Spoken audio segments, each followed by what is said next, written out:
Le premier match, première défaite, on a senti véritablement que vous avez eu une première période à votre avantage. La seconde période ne s'est pas très bien passée. Qu'est-ce qui s'est passé véritablement? Véritablement, ce qui s'est passé, c'est que, comme vous dites, on a eu une première bonne mi-temps en se créant beaucoup d'occasions, en se créant des situations.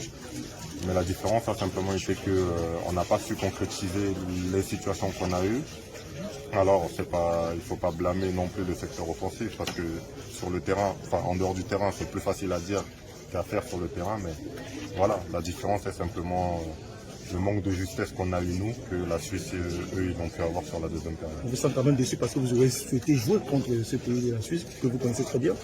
Je suis joueur de foot, donc je pense que les 25 autres joueurs qui sont là auraient aimé jouer, mais c'est ce qui fait aussi le charme du foot. Donc quand on a envie de jouer, ça nous donne un peu de frustration.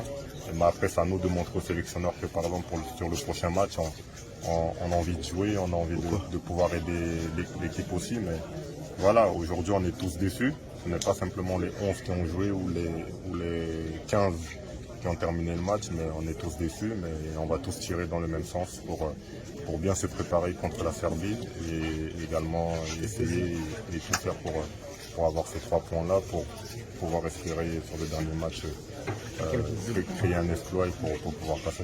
Et si on refaisait le match, 20 minutes d'observation, 25 minutes d'ultra-domination, une deuxième mi-temps terne, quel a été le message à la mi-temps du coach?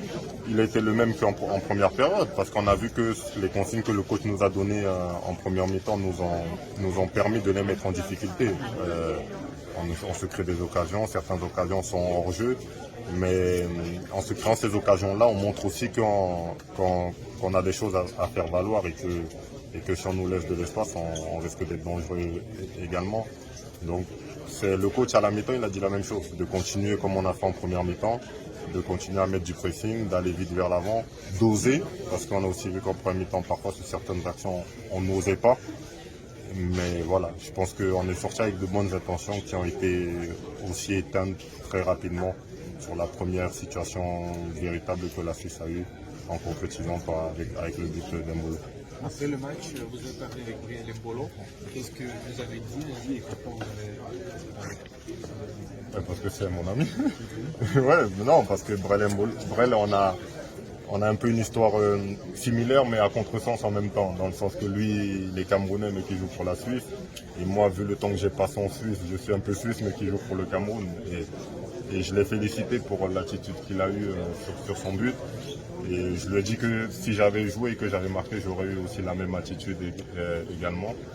Et donc, parce que c'est quelqu'un qui a beaucoup de respect pour les gens, et c'est quelqu'un qui est très humble aussi, et on s'entend bien. Bon, de toute façon, j'ai beaucoup d'adversaires, de coéquipiers aussi en équipe suisse, mais donc on a juste échangé par rapport à ça et je l'ai félicité malgré tout pour son but. Parce que... Il semblait presque désolé de son